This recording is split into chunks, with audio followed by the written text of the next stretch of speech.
Der var himmelvid forskel på, hvad piger og drenge måtte.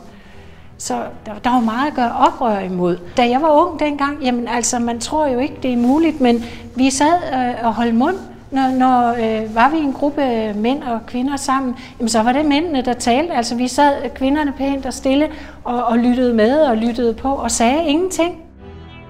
Men tingene tog en markant drejning i Jettes ungdom, da en række kvinder i 1970'erne satte gang i en lang række protester mod uligheden. De ville ikke længere finde sig i, at kvinder skulle ligge under for mændene. Det var kvindekamp. Det var en kamp for kvinders frigørelse.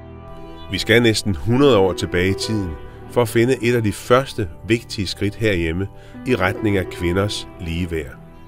I 1915 fik danske kvinder ret til at stemme og stille op til folketingsvalg.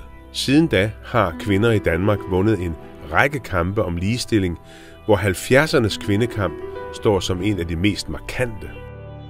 Her i Danmark er vi ikke bange for at kæmpe for ligeværd. Det har vi gjort i mange år. Nu oplever vi jo virkelig, at den form for lighed, som vi har og har haft herhjemme i Danmark, den bliver kraftigt udfordret. Den bliver kraftigt udfordret af nogle nye medborgere, vi har fået. Der er altså stadig grund til at kæmpe for ligeværd. Det er i hvert fald ikke alle kvinder, der behandles ligeværdigt. Efter 100 års kvindekamp betragter vi danskere i dag kvinders ligeværd som en selvfølge. Men ikke alle er enige med os i den sag.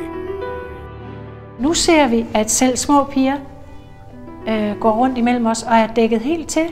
Det er en daglig kamp at sikre, at vi alle er lige meget værd. Og kampen er endnu ikke slut i Danmark, og det er blevet sværere med påvirkningen udefra. Der foregår en massiv undertrykkelse af, hvad du kunne kalde etniske minoritetspiger i Danmark i dag. Og det ryster mig, at de danske kvindeorganisationer så pænt og passivt accepterer det. Det må jo være en form for frygt, en form for politisk korrekthed, altså en frygt for, er man så racist, hvis man kommer og siger til sådan en ung pige, jamen, jeg vil gerne hjælpe dig. Her er en, der godt tør kæmpe for kvinders ligeværd, også selvom det er livsfarligt for hende. Ayan Hirsi Ali lever med mordtrusler hængende over hovedet. Hun har valgt at stå åbent frem med kritik af islams syn på kvinder. Hun sætter slet og ret sit liv på spil i kampen for kvinders ligeværd. Også homoseksuelle undertrykkes i en række muslimske lande. Og nogle steder foregår der ligefrem henrettelser af homoseksuelle. Forfølgelserne og chikanerierne foregår også i Europa. I England har en imam opfordret til, at homoseksuelle skulle stenes til døde. I Danmark har vi kæmpet for ligeværd i mere end 100 år.